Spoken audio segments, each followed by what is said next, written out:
Hello, everyone. I think it's working. It's currently 9 a.m. in Korea. I think in the US, this is more appropriate time for the US, right? To do the stream.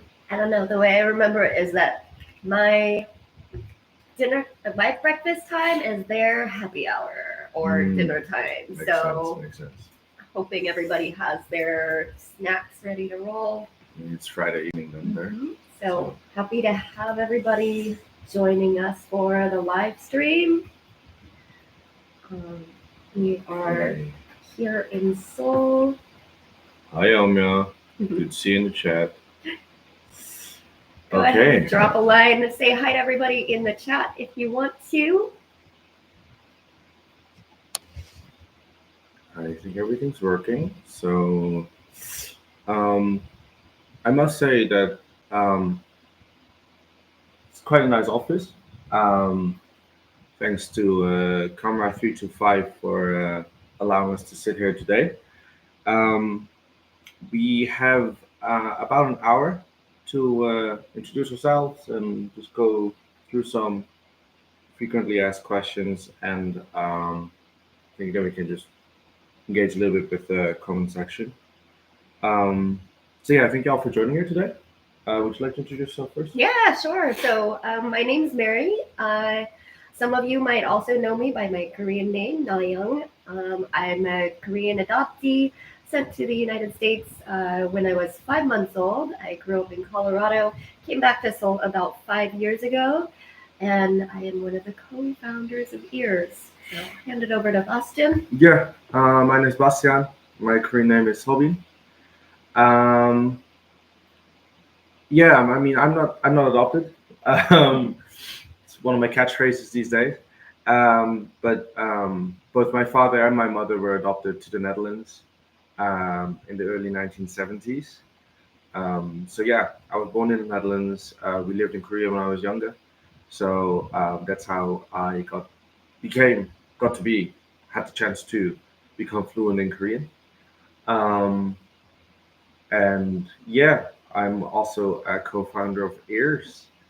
I have a background in history, so I have a degree in history, Korean history, and I've specifically been focusing on researching the history of Korean adoption.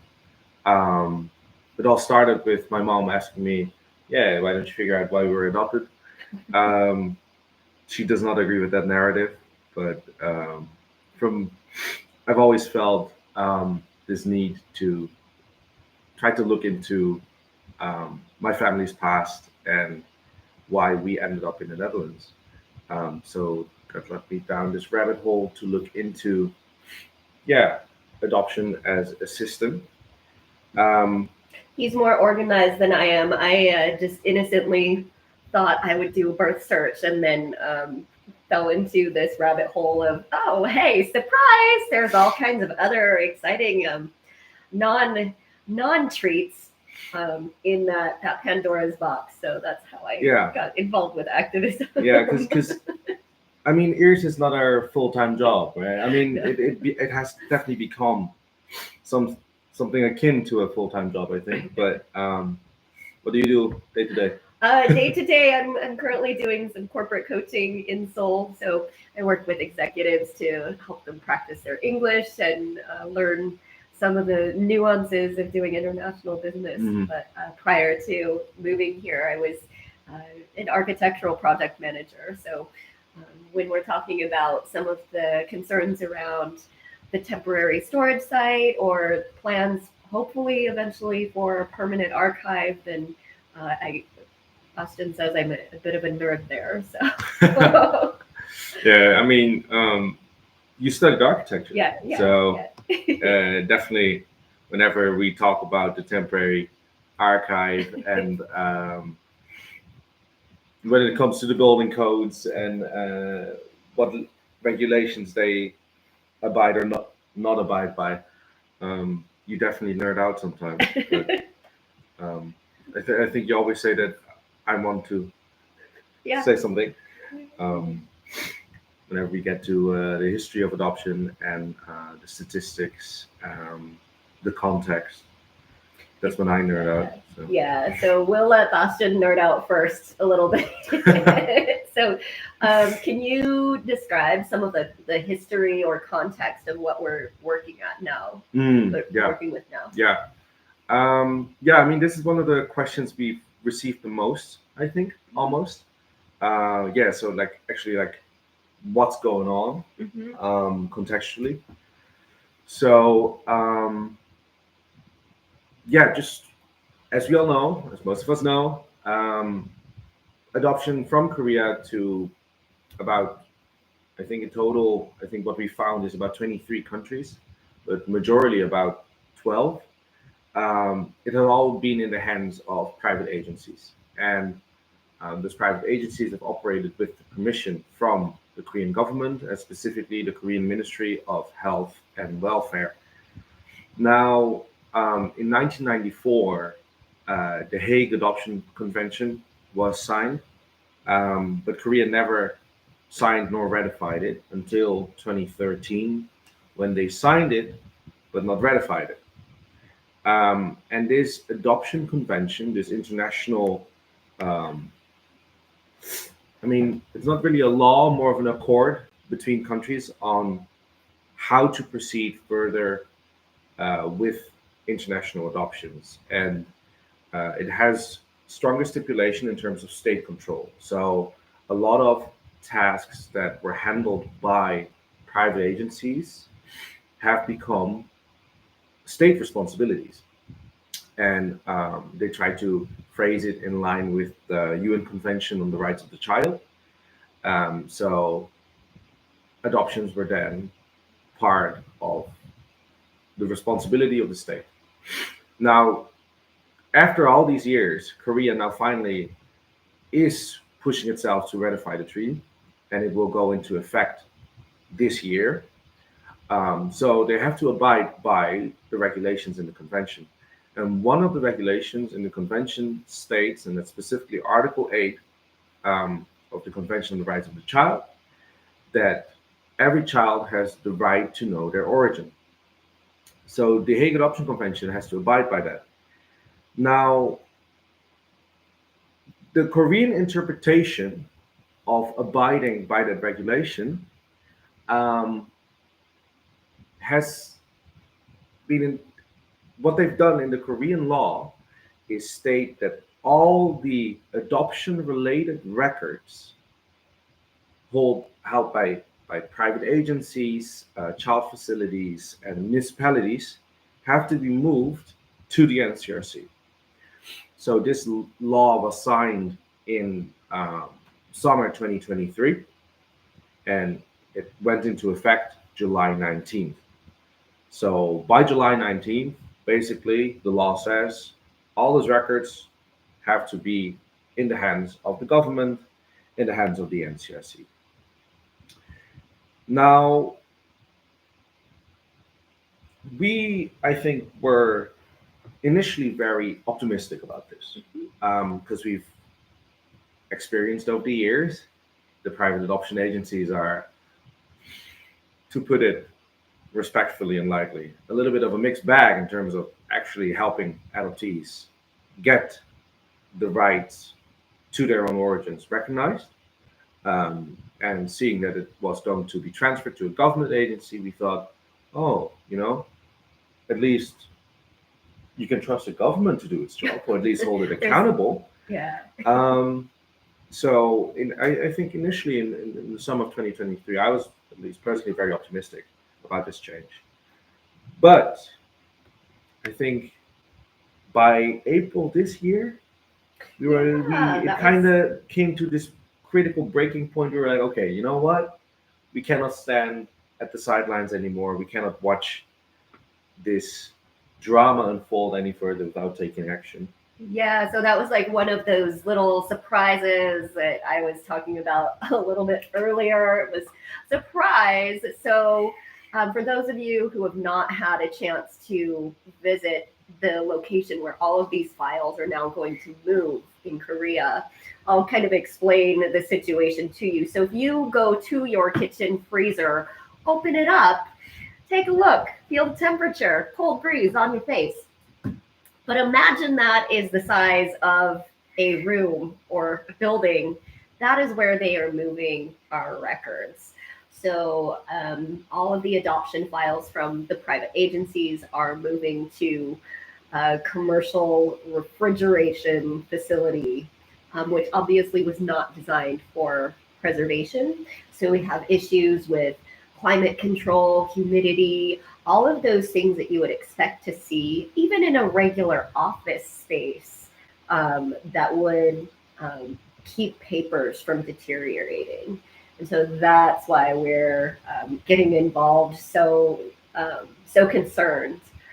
So we thought, okay, well, we have questions about that. But as we've started talking to NCRC, getting more answers, we're finding that there is no long-term solution either. And so those are kind of the major issues right now. So we want to make sure that there's no loss or deterioration of those records, and that also those records are transferred in complete form. So that nothing gets lost in the move, nothing gets misfiled or miscategorized when it moves into this refrigerator. I think we started talking about this late 2024 already, about, okay, yeah, we know it's going to transfer, but since April 2024, we hadn't seen any news anymore. There were no updates. So we slowly start to get concerned.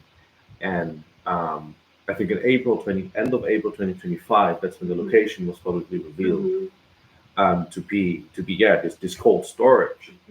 And it kind of shivers down my spine moment where I was like, oh, literal. Like we were nervous, and that the tension had built up, and that's when it kind of like all released in that moment. Yeah, and I was like, oh my god, this is crazy. This is crazy that they're doing this, so unorganized. And one of the things that was definitely they keep surprising us, but not in a positive manner. I think one of the surprises was to find out that there was this little bit of a debate about what encompasses adoption-related records. What I just introduced in the law, right? The law states adoption-related records have to be transferred. And initially, we learned that the Ministry of Health and Welfare, one of our Korean supporters, they told us, initially the Ministry of Health and Welfare stated that, that's only, the official government stamped papers. And that led us to be very anxious about if all files, post-adoption service related, any files about the pre-adoption, the background, and if that all is going to be moved. So the funny part about all of this, and we get this question a lot, because people are like, well, how did the founders even become ears? And so there's all this background, all of this drama happening around the file transfer. And it just started out with Bastiaan Flikweert, Mary Bowers, Omyo Kim, Julian Lee, all going to dinner together on a regular basis, just as friends. And talking about adoption issues, but also like our regular daily lives, like what's going on. And so then when this came up, we're like, well, somebody should do something. Is somebody doing something? Who's doing something? Yeah, exactly. And so I think we kind of panicked and we're like asking around. And most people were not even aware that the file transfer was even happening. And so we just kind of looked at each other and said, well, I guess that's us now. I mean, I see that there's a lot more people joined in the stream. Just quickly to introduce yourself again. I'm Bastiaan Flikweert. I'm not an adoptee, but both my parents were adopted to the Netherlands in the 70s. I'm one of the co-founders of EARS. I'm Mary Bowers. I'm also one of those co-founding dinner group friends who is now co-founder of EARS. The two other co-founders are currently in the U.S., Julian Lee and Omyo Kim. Omyo Kim is here with us in the chat as well. And our great supporter, Eva, is helping with the technical support on the background. But yeah, just quickly again introducing ears as a people, Hmm. Hmm. because um, Eva has been great in doing the Instagram. But one of the things we heard was, well, who are you though? Yeah. And that's initially, I think that was intentional. We Yeah. did Yeah. not want to center individuals thinking, this is a very technical, serious, problematic issue about Hmm. Hmm. policy. This is not about, individual adoptees and their stories, and I mean, let alone me. But people started to ask, like, wait, but like, Who are who's you? involved, and How do you are you even an even? adoptee? Like, How are do there you even know each adoptees other? involved? What's going on here? Um, And I think one thing about advocacy is that it's really easy to get so focused on the problems and even possible solutions, but it gets really stressful because all of the things that we go through as adoptees or as descendants of adoptees can be really, really stressful, very high mm, pressure, right? mm, And so I think the thing that so far has worked well for us is being friends and having those relationships, because that's what makes it worth it. That's what makes it survivable to yeah. get through, because you're not alone Mm, when you're going through the difficult days. But then it's also like, well, what is it that what is it that we're fighting for? We want rights. We want a better life for everyone, and mm, that includes friendship. That includes, you know, those nights where you can go to dinner and just relax and share a meal with yeah. people and have some fun. I mean, that's how we started off, right? Hmm. Yeah. This casual supper club, um, because we did not want to actually be a Yeah. serious Yeah. official. We were just friends talking about adoption issues Hmm. when we met each other. Hmm. And throughout that we experienced a lot of other events, critical events in Yeah. Korea. I think it Yeah. definitely um, strengthened our bond and helped us build up a trust relation in each other before we started doing this Hmm. high-paced, very stressful, very anxiety-inducing, triggering activism. Um, that I must be honest, that has definitely strained, and we've Hmm. had our Yeah. verbal altercations at each other in Yeah. that process. But I think because we were already friends, and we I mean, we experienced the coup d'etat together, Yeah. right? Yeah. We Running through the literally streets. ran for our lives together on the streets of Yeah. Korea, Yeah. So when the coup d'etat happened. yeah, So so I think now it's like we're brought together by common goals, right? So going back to ears, like having those strong bonds and connections, like when we were talking about, well, what do we want to get out of this coalition that we're now building? That includes things like making sure that NCRC is accountable, because we've shared each other's personal stories and experiences mhm. with NCRC, observing some of those problems that have been occurring in that transfer, and also the lack of transparency into those processes, Yeah. um, com- Um, compliance with regulations and laws, and then also engaging with you. Thank you so much for joining the live chat. I'm seeing all the comments in the Q&As, people from all over the world, it looks like. So thank you for um, being awake in odd hours for some of you. So yeah, we really hope to elevate adoptee voices as part of this process as yeah, and well. I think that's one of that became a really big central pillar, is explaining to you guys, the adoptees who are not here, who are not able to constantly keep up with all the news that's coming out in Korean, and all the legal challenges. And I understand that everyone has a lot of questions, um, because of that, right? Because not everyone is constantly be able to keep up with the pace about what's going on. So yeah, we're quickly going to run through everything that EARS has done so far to give a little bit of context of how we have tried to raise awareness, raise the issue with the Korean government, um, and then we'll go into the Q&A, um, So yeah, I mean, would you like to start with, I guess, the forum, right? Yeah, so first we had a forum at the National Assembly of Korea. That was kind of our launch of EARS itself as an organization. And so we had half a dozen MPs who also supported us in that effort. We were able to give an overview of the issues we've been having with NCRC to the members of the National Assembly. In conjunction with that, we also filed a petition with the Human Rights Commission to outline some of the areas where NCRC had already failed, because we do, as adoptees, have the right to request and access our files as part of those international agreements that Bastiaan was talking about a little bit earlier. And we also wrote a letter to the president of Korea, President Lee, and also the Minister of Health and Welfare. Mhm. So that way we could hopefully gain some political interest and influence into what we're doing. And then I'll let Bastiaan talk a little bit more about some of the on-the-ground Mhm. activities that a lot of you have really been supportive in integral part of as well. Yeah, so we were able to actually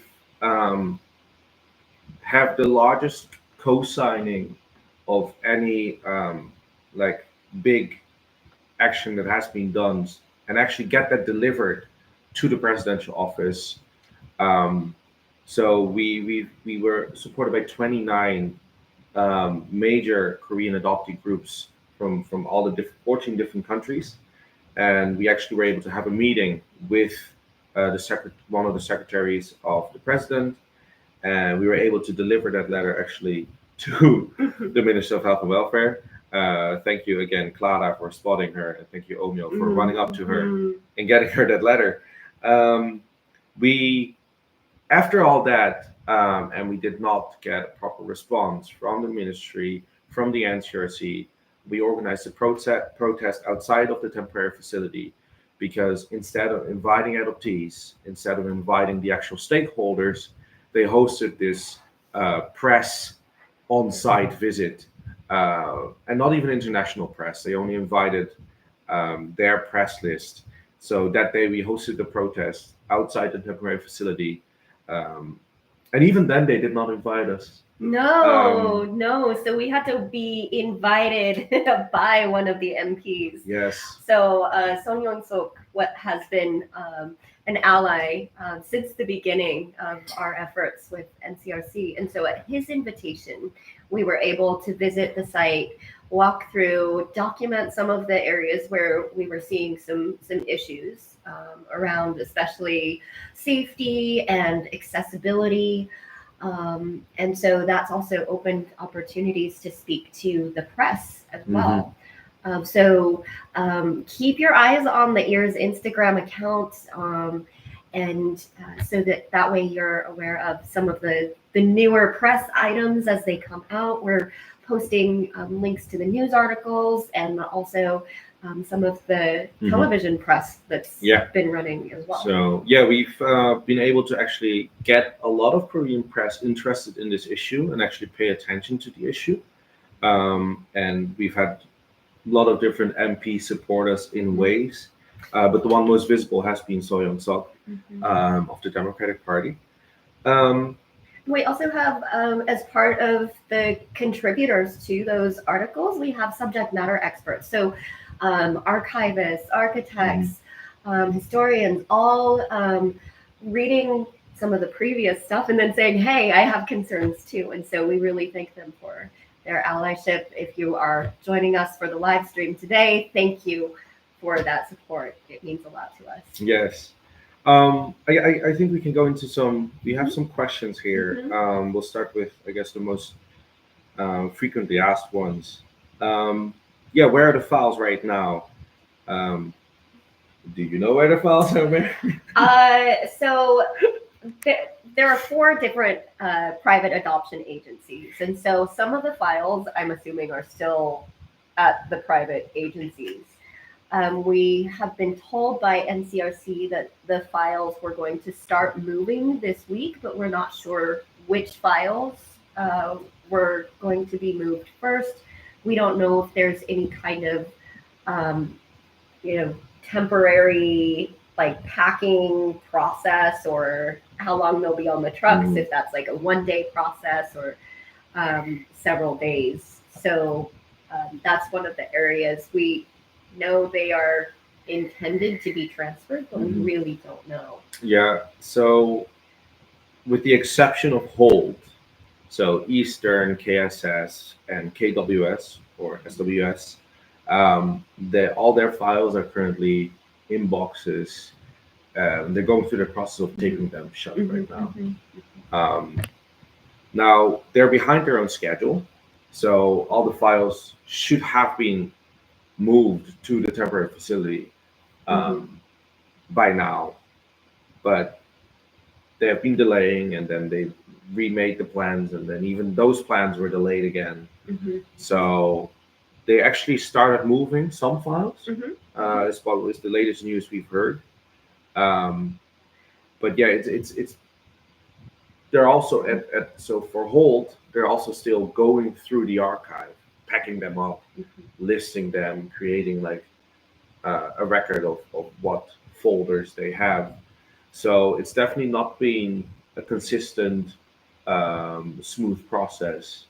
And then I think the next question that naturally tags onto that is, what files are they including? And so we've received conflicting information between the adoption agencies and NCRC. And depending on your agency, you might have been told something completely different. So they have cataloged the files, but not the things in the files. Yeah, the folders. Everyone has all their files are in a folder, and the folders have your K number and your name and maybe the country of where you were sent to. So that's how they categorize them. They made it, and it's actually, we've heard from an insider that it's categorized and managed with an Excel sheet. So it's a giant table, and they list the K number, the birth date, the name, and the destination country, and then they attach the sticker to the folder, and that's what they've categorized. So their comprehensive survey that they also talked about, that in the news, that they've completed that, we know what's in what the archive has now because we created that comprehensive survey. But they've never categorized anything that's actually in the folders, right? So they don't know exactly what files everyone has, what was taken out, or if anything has been taken out, and if everything in the end was transferred correctly after. And that is something that we've tried to talk to them about and inform them, like, hey, we are very concerned about this, so allow us, or at least experts, access so that they can go in together with you and check whether everything is there, check whether they have not taken out stuff by doing random checks. Audit checks. But they have not been responsive to that request, unfortunately. And we also have non-adopted archivists who are recommending something similar in the process as well. So I think we definitely have a strong case for advocating for that, and we'll continue to do that. Another question that we receive a lot of is ears involved with the Truth and Reconciliation Commission. So for those of you who don't know what that is, Truth and Reconciliation Commission is a government body separate from NCRC in Korea. They recently did an investigation into some of the alleged wrongdoing in the adoption process. They confirmed that those human rights violations did occur, and they actually have a report. We can follow up, I think, in the comments with a link to their website as well. So there are volunteers and members of our founding board members who have their own TRC cases, but what we are doing with the records and our focus is separate from that TRC track. Although we do understand that if there are future investigations, records are also critical to that body of work. And so there's I think that's the extent of any overlap that we would have into that process. But it's not our main focus. I think we have a more like holistic approach, I think, to the issue and understanding of what needs to be done. Because I mean, for context, both my parents submitted their case to TRC. So I've been involved with the TRC process throughout that since at least summer 2022. And then for me, it's very easy to see those records and their safe storage is so intimately tied to the TRC and their ability to do any investigation. And in the end, why do we do this? Because we want the truth, right? We want the adoptees to have their human right to have the truth about their origin, and get access to that. And whether that is through a TRC process or whether that is because we actually are able to hold the government accountable by actually transferring every file correctly and then servicing all of the adoptees correctly by giving them access to those files. I think the basic human right that we try to accomplish is the same.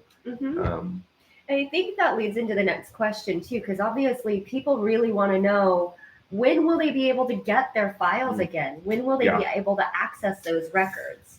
And so NCRC, we are currently in some portion of what has been scheduled as a 3-month stop. As Bastiaan mentioned, though, they are already behind their transfer schedule.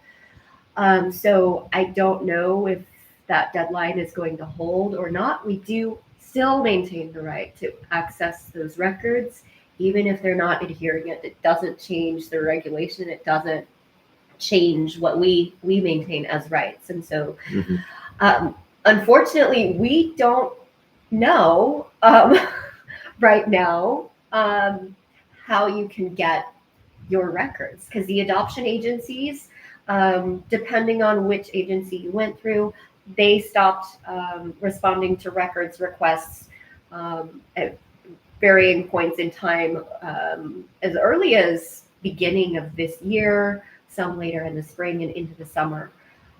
So that 3-month stop is currently scheduled to end September 16th, right? But again, we have not seen the progress that would indicate that deadline will hold, but we'll keep eyes on it and let you guys know.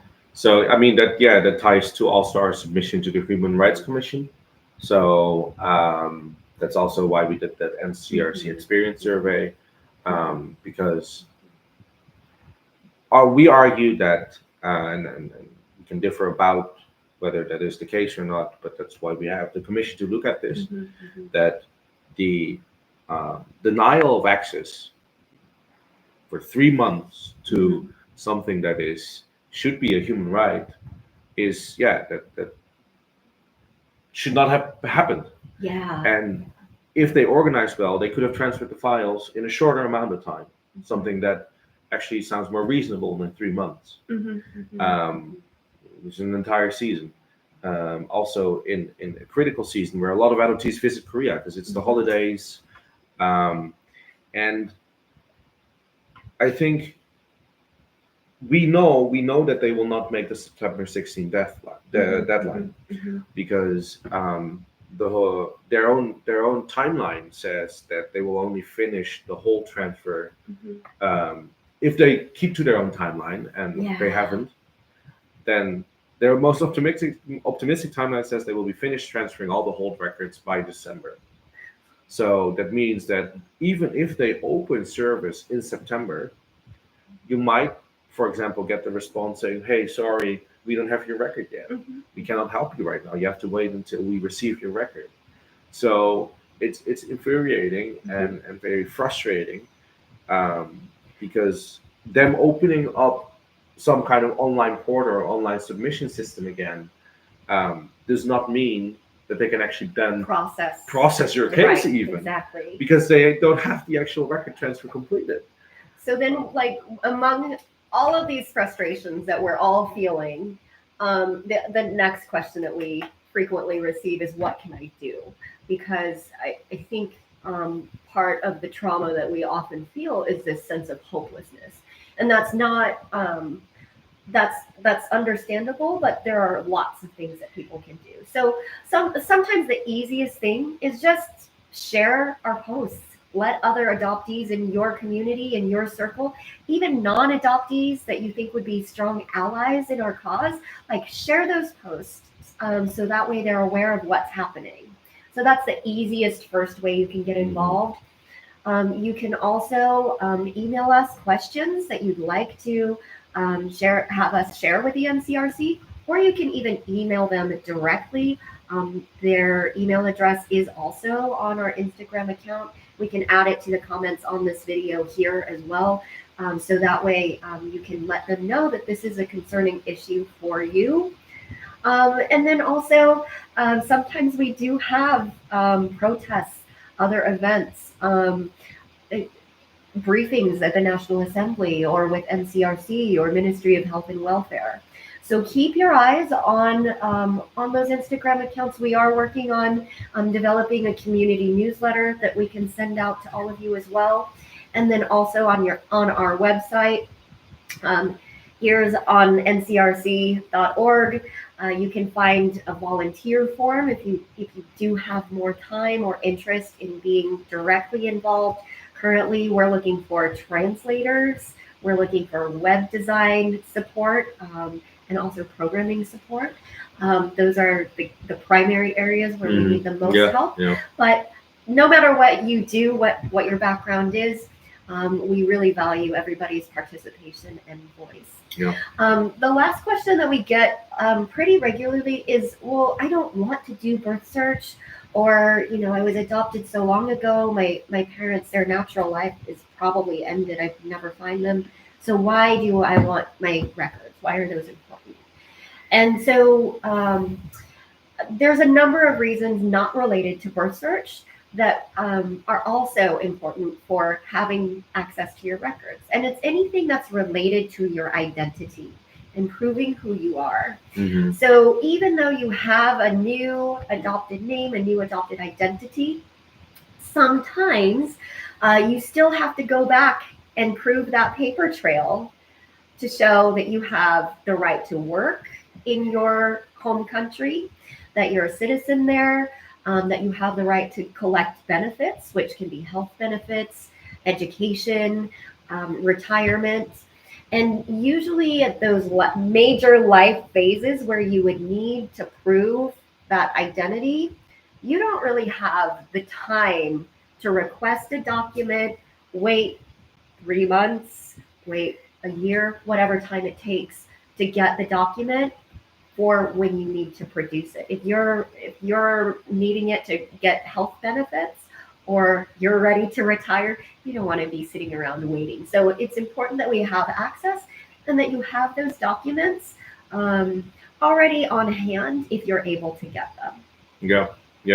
And even more so because in some cases there's critical information, for example, medical records, right? There are medical records as part of the adoption files, and 3 months is a long time to wait for medical records if you need them. Yes. It's the same for us descendants, right? If we want to get the F4 visa, or we need to prove something about our background as well because of our heritage, because of citizenship issues. We need those forms. Yeah. And So I think that also is another point to bring up, is that those records, if you're an adoptee, it doesn't stop with you. The importance of those documents also affects future generations. Mm-hmm. So I think that's a good lead into the Q&A. We wanted to have this session so we could have some feedback, some dialogue with all of you. We do have like some duplicates I see in the chat. There are some very similar types of combine some questions, so we may need to combine just for the sake of time. I also think for context, it's good to just quickly also reiterate again what the NCRC is. The NCRC is a public institution. It's not a full-fledged agency, but it falls under responsibility of the Ministry of Health and Welfare to manage them. And they manage not only adoption, but also all child welfare related matters. And what they did is they combined a lot of different child welfare related organizations into one. And that's also how Korean Adoption Services, which some of you might remember, KAS, became part of what basically eaten up by the NCRC at some point. So yeah, that's what the NCRC is. Should we just go through the question? I mean, one of the first questions is about actually the meeting, the session that was hosted on the 13th, whether all questions have been answered. They have not, unfortunately. So we told them to answer the questions by the Friday after. So we gave them a week to answer the questions. They unfortunately have not answered any questions, and they bought themselves more time. So I think they sent out an email yesterday in Korean and English stating that to answer everyone correctly, they're going to spend money on hiring a private translation agency to translate all the answers correctly. I think I know what they're going to say to most questions, and you can translate whatever you want, but it's not going to satisfy. Yeah, I think the disappointing thing about that too is that the answers, if they do have them, would already be ready in Korean, right? And so I think that it's fair that they could presumably release them in Korean so that those who can speak Korean are able to read the answers. So that gives me some pause. Some progress that we have made, though, since that meeting, they have indicated that they're willing to create some kind of forum that has adoptee participants and subject matter experts on that advisory panel, but we haven't seen any actually feasible plans on what that would look like. So, it's we've been pushing them to actually create this monitoring board, right, with experts and stakeholders, and they actually complied, and they will do so, but they're way too late with it. So it's hard to monitor when they've already started the process that we have to monitor. So we pushed them and we said, create this before, but they haven't. But I think we have the first meeting next week. EARS will be in that meeting. Other groups have been invited. For full transparency, the other groups are Goal, Camera 325, Co-Root, and then the Truth Table by Ruth. So that's a birth parent representing and domestic adoption representatives as well. No adoptive parent group is involved, and we were allowed to bring 2 people per organization, so that in effect that means 1 member of each organization and 1 some kind of subject matter expert. So they intentionally limited the number of experts we can bring, unfortunately, on the panel, but we will try to use that opportunity to hold them accountable from the inside, without ourselves being used for their narrative.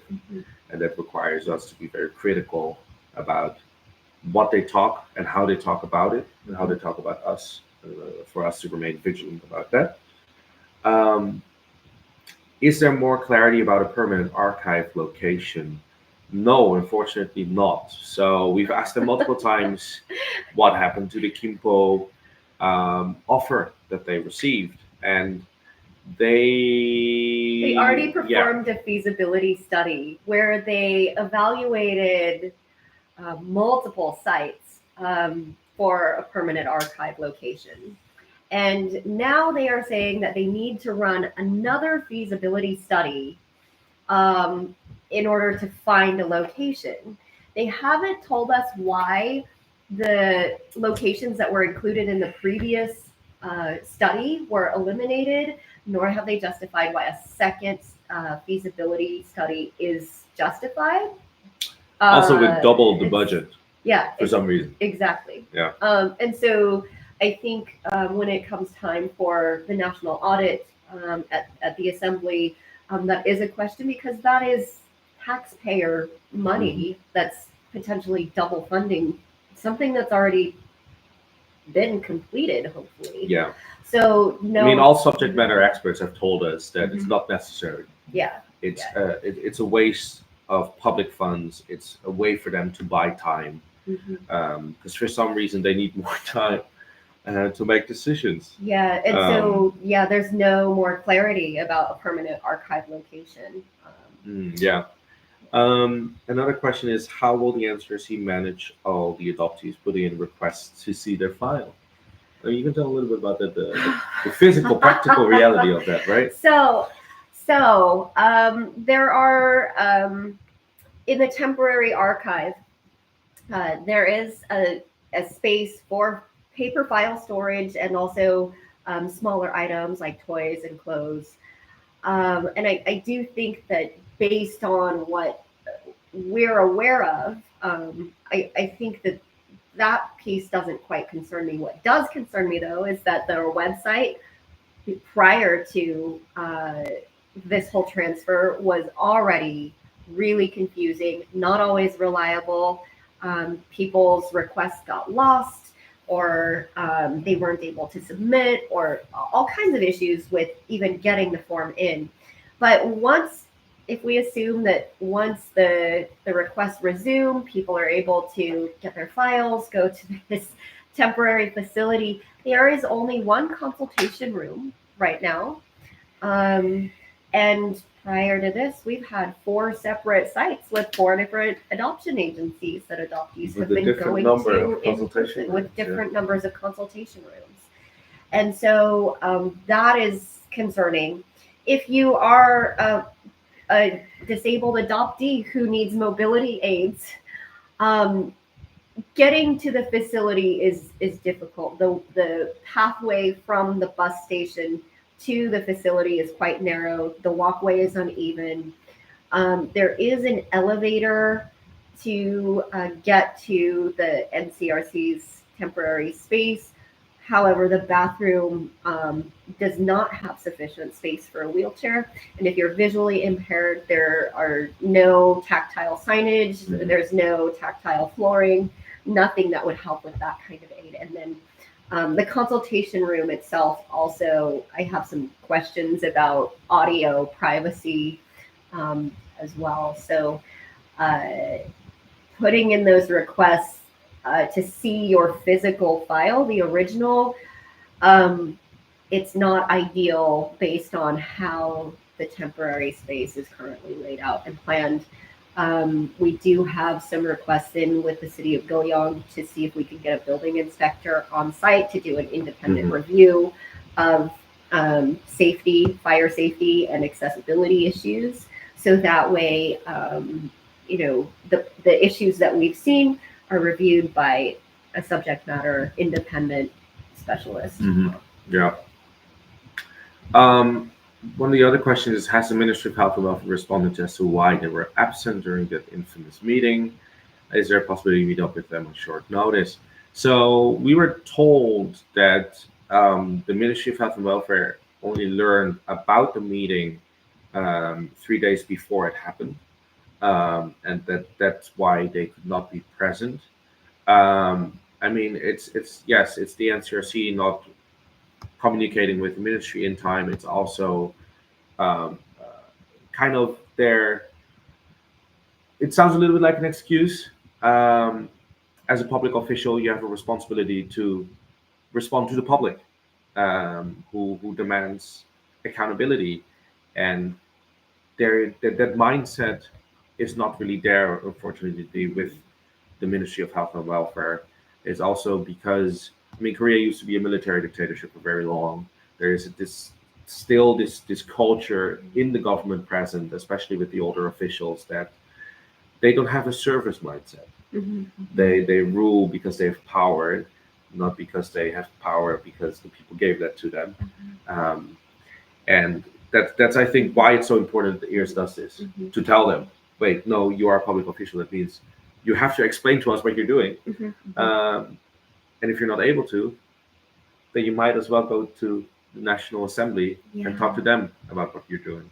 Um, I'm seeing a lot more questions, similar questions about guarantees on what's in the file, making sure things aren't taken out by the adoption agencies or lost in the transfer. yeah, Is who there any oversees that process accountability? and who Yeah. oversees that process? Who Yeah. oversees? And is there any accountability if things go missing? And so right now, there's no real guarantees because Yeah. you can't hold somebody accountable for something if you don't know that it's there, Mhm. right? So how do we know if something's been taken or is missing Yeah. if we've never seen the files and if there's no comprehensive inventory of the contents of the files? Now, that sounds very anxiety inducing. And we recognize that it's hard to hear that. Um, I think there's two things going on here. There's a lack of actual monitoring measures. There is a lack of abilities to actually hold them accountable in this process. But there's also, I think, a realistic, practical possibility of what might have happened or not. Um, and if we separate the two out for a second, then the lack of monitoring and the lack of our access in that process, problematic. We should hold them accountable for that. In terms of if there is a real danger of a large number of files going missing or particular files being taken out, um, we've talked about that a lot, right? About whether that's a real chance or not. And I think um, we've talked to a lot of subject matter experts as well, and they say such a large operation, if the agencies would have wanted to do that, they would have You done would it have done already. it. So they would have done it over the years. Mhm.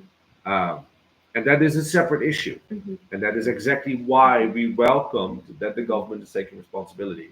But mind you, that law was signed in the summer of 2023, which means if the agencies would have wanted to tamper with the files or take out particular records before it's being transferred, they've had time to prepare for that.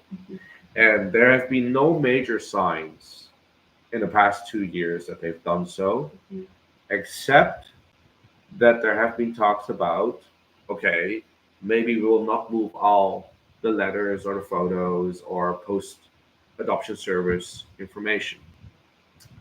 Now, from what we've heard, that was the original idea of the Ministry of Health and Welfare. And after that issue was actually raised by stakeholders here in Korea, and I think that was at the end of 2024, um, the NCRC actually told and convinced the ministry, no, all of those records have to move as well. Now, what the NCRC recently told us is that photos and personal belongings, they will try to give them back to adoptees. And that is technically not possible under the Public Records Act, because then it's a government record. That's mean it's in the possession of the government, and you cannot just give that to people. And the NCRC actually understands that people want records back, photos or actual letters that were sent to them by their birth family. So to accommodate for that, apparently, and that is again the issue with communicating with them and their communication issue, they decided to then not categorize them as part of the official public record transfer, as to give them back to adoptees if they request it. Now, of course, that requires a lot of monitoring so that actually goes well. And we will try to push the NCRC again so we get access to that process to actually monitor it. But in terms of practical, large scale destruction of files, I don't think that that's It's a not real practical. It's not practical Right. because again we're talking about 250,000 folders here. That's a lot of paper to destroy without leaving a trace. Yeah. So um, So it's not great, but it's also more hopeful than it looks on the surface. And there are penalties that are now in place for destroying records. Yeah. Willful destruction of records has penalties under the law. However, we don't know the willingness of the government to enforce those Yes. laws right now Yes. because this has never happened before. This is all unprecedented. So, yeah. So again, and that is separate from the issue of what could happen due to the temporary facility not being an adequate storage location for the long term, right? I mean, on the short term, if nothing goes wrong, it is a better location than the archive of the adoption facilities. No one denies that here. It's just that, principally speaking, there are building codes that they have to abide by. There are archival regulation that the government has to abide by, regardless of where the files are coming from, and they're not abiding by that. And we are trying to argue that if you do not abide by your own regulations, how can you ask us to have trust in you? How dare you actually ask us to trust you when you cherry pick regulations, what you want to abide by and what you're not going to abide by? And some of it might have actual consequences for the paperwork, such as the lack of adequate ventilation, the lack of air purification, a lack of enough temperature and moisture regulation, and that might actually, over a longer period of time, do damage to the paperwork. And it looks to be a longer period of time due to the lack of actual progress in establishing a permanent archive. I think we should maybe temporarily go back into that law, the Korean law, that all of this is happening under, or a lot of this is happening. Some of it's international law, some of it's Korean law. But let's talk a little bit about the Korean law.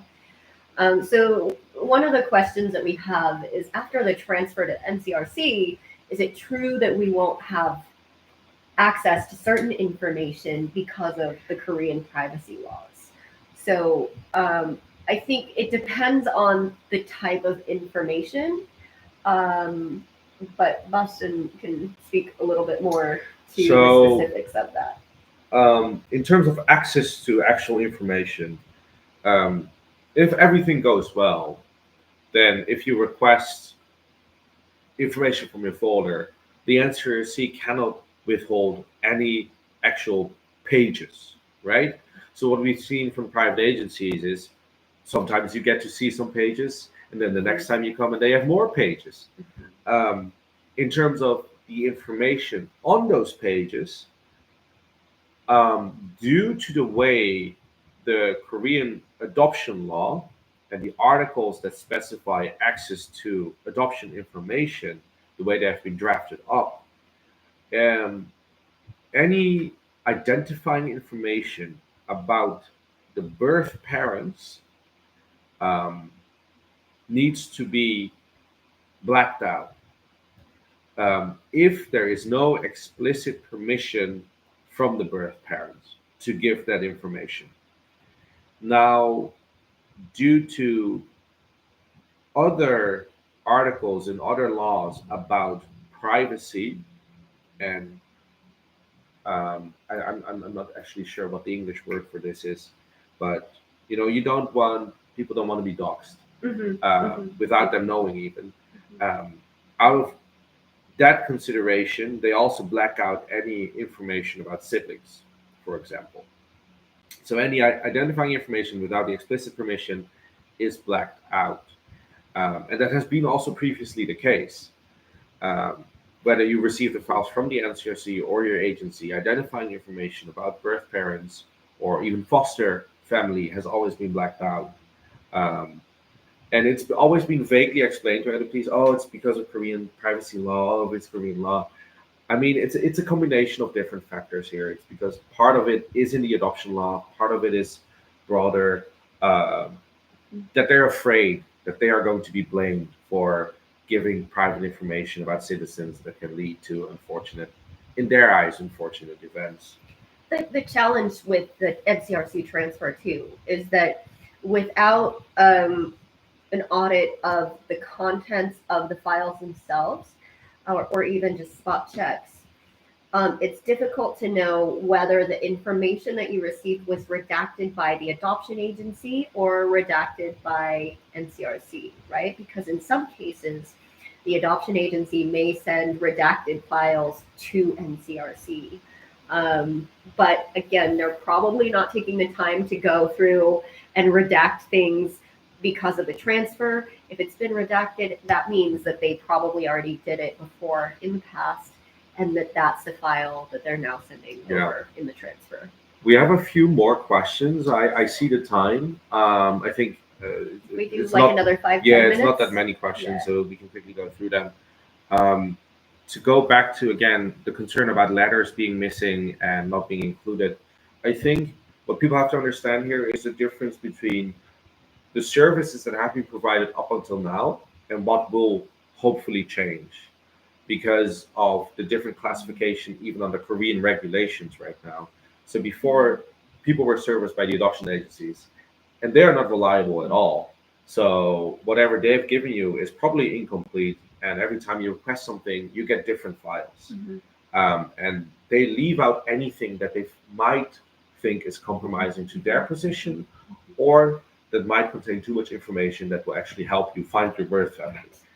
Now, the NCRC has been a little more consistent in terms of what they set out, but they have always depended on what the agencies deliver to them because they've never had the full files. So if before you filed an adoption information disclosure request to the NCRC then requests the agency to send in the files of your case, send it to them, and then they black out the information, and then they send that to the adoptee. So again, you are indirectly still have to rely on the agency scanning everything in and sending it to you.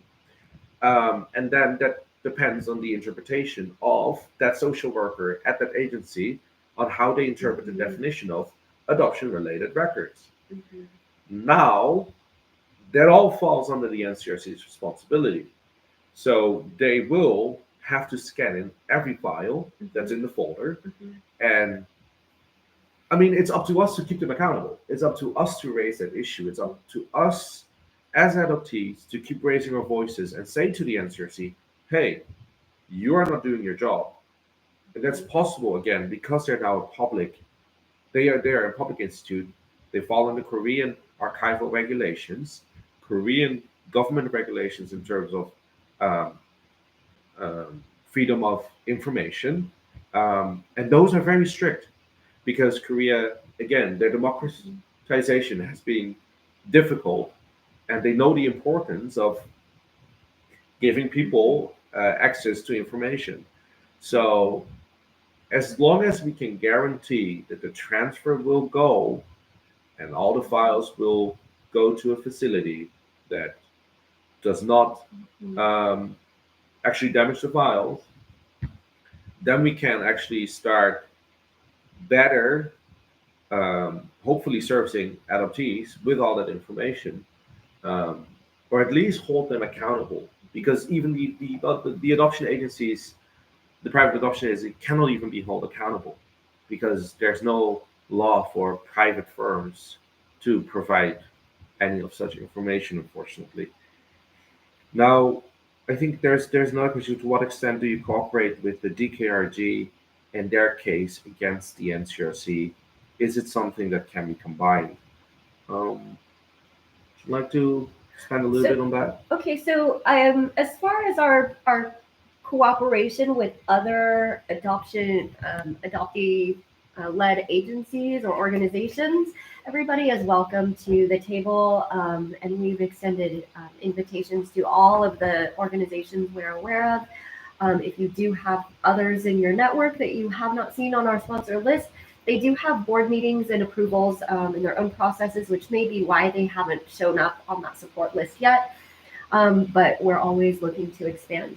As far as DKRG's case and the NCRC, that was related to like a prior action. It's not related to the transfer. It's related to the scanning and digitization program that had previously been authorized.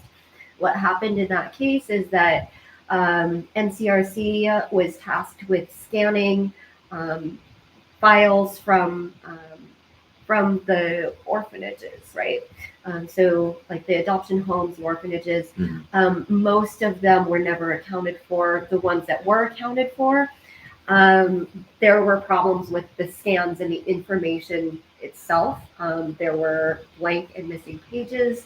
Sometimes they might add the cover page from one file and just say that now this is the equivalent of 6 files, and then they just put in random stuff behind it. And so that is what DKRG is focused on in that claim. And so it's related, but it's also kind of a separate previous action. There are a few. The police, I think, is investigating that particular issue, and the DKRG has played a role in getting the police to investigate that issue.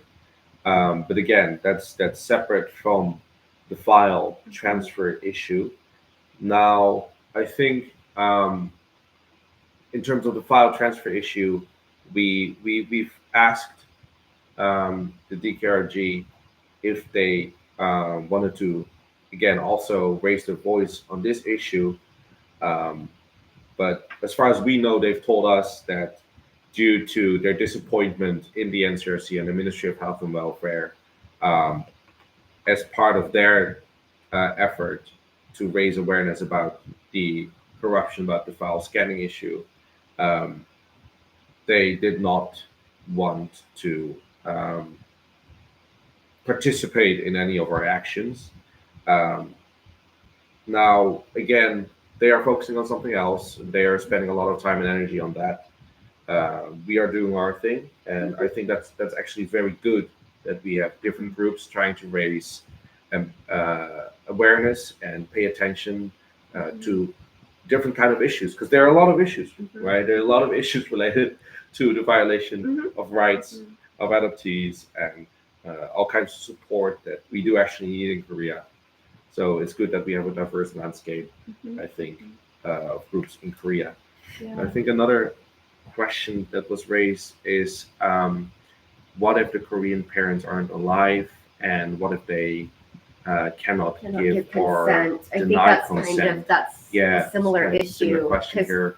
if the parents are deceased, they obviously can't consent.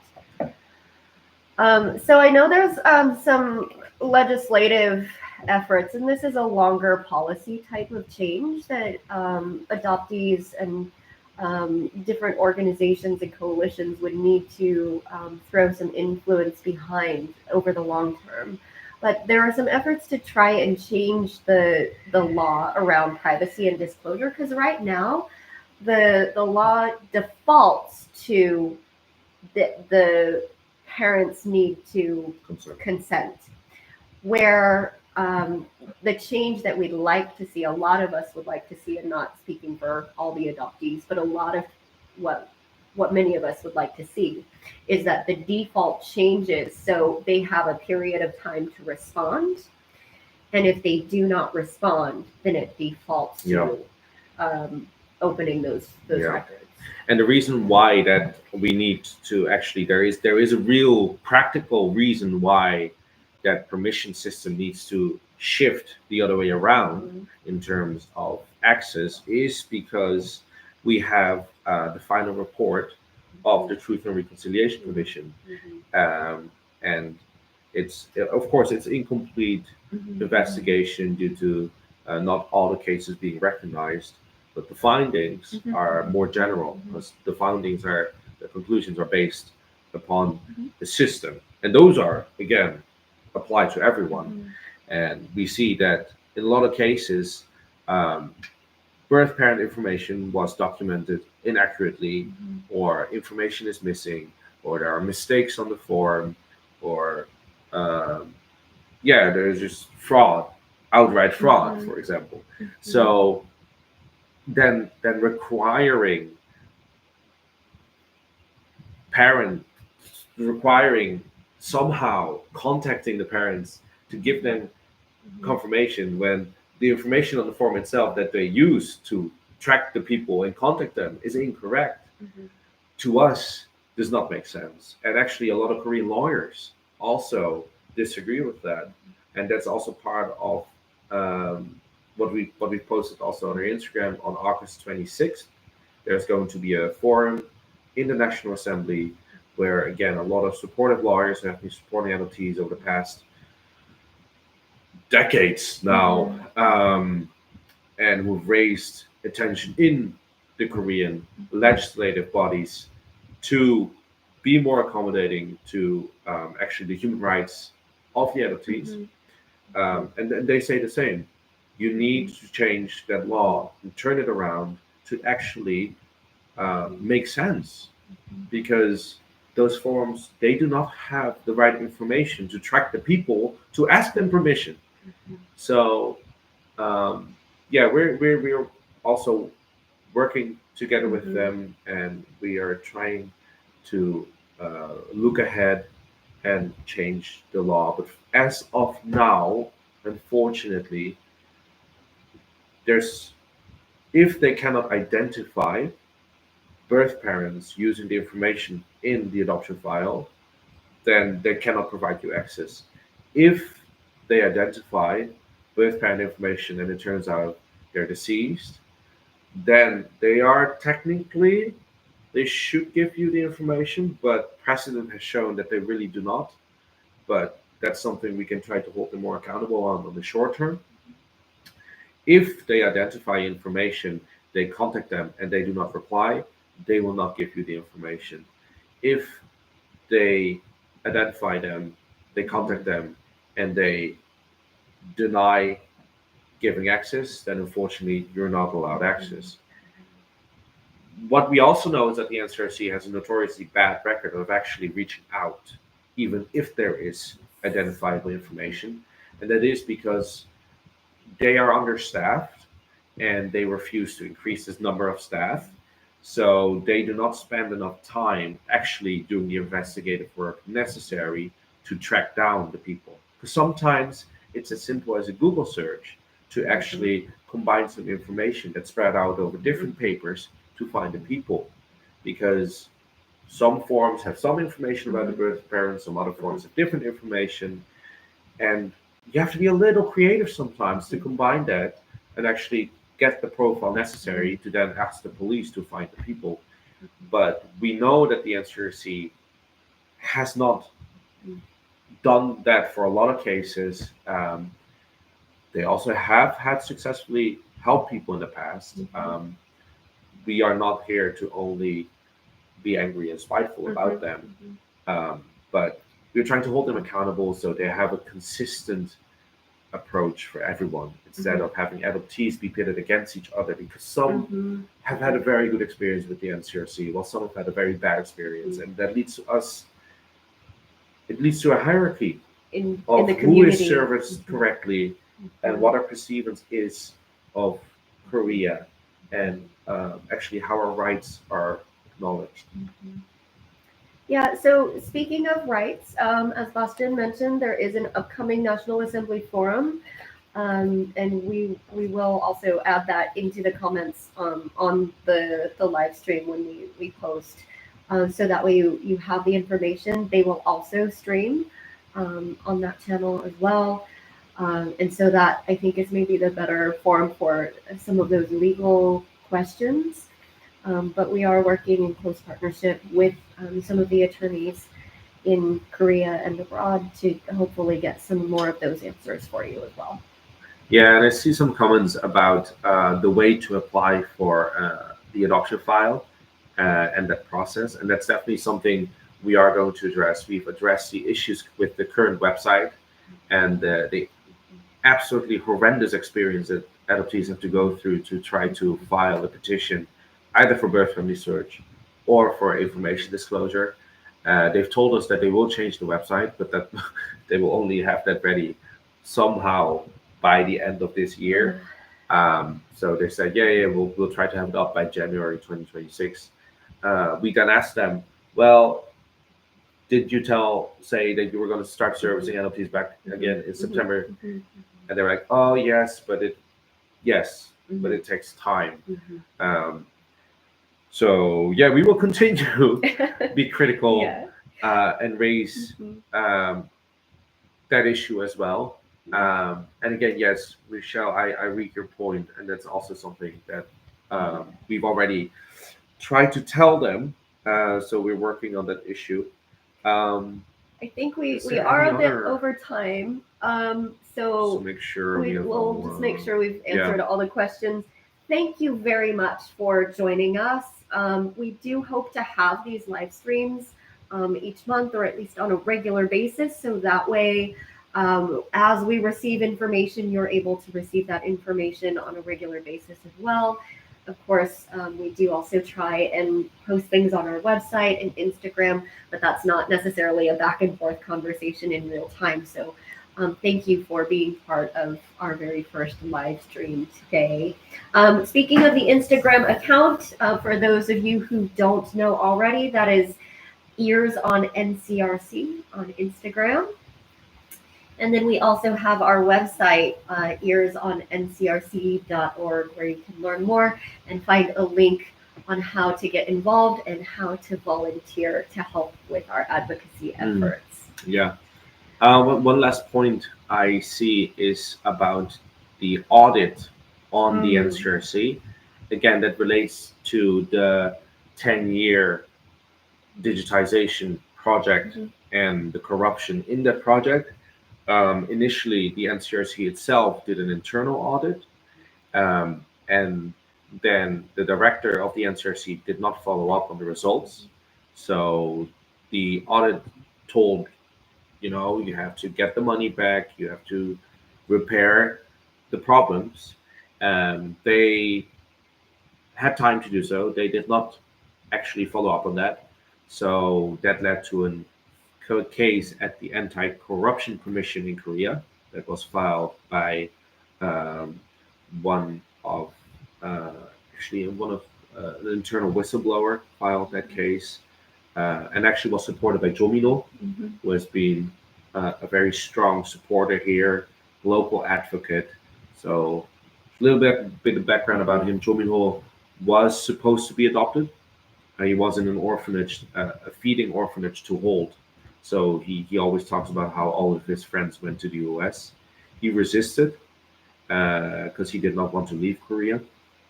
Um, so he has been a very strong supporter, and yeah, he has helped the whistleblower file that case, and that led to the Anti-Corruption Commission ordering the Ministry of Health and Welfare to do another audit on the NCRC, and they ordered the police to start investigating the issue after after the DKRG police filing was initially rejected. Um, so yeah, that's again a little bit of background information about that case. Um, it's something that EARS is aware of. We are in touch with the people who are involved in that process, but yeah, we are mostly focusing on addressing currently the file transfer. Um, there's also, yes, every year there is the national audit, which is done by the National Assembly, where the members of parliament invite the actual public officials to explain any of the problems that they recognize. So yeah, we're definitely going to try to make use of that opportunity as well to hold the NCRC and the ministry accountable and achieve change through the legislative means as well. Yeah, we also have a mental health guide. We yes, are very super aware important. that all of this information can be overwhelming. We all have different backgrounds. Not everyone has had it easy, and this can definitely trigger particular points, which is why we have it's a short, but we hope that it can be the bare minimum needed after such an overwhelming experience. Yeah, so that guide can help you hopefully find some resources in Korea or abroad. And you can find the guide on our website. It's also linked through our Instagram.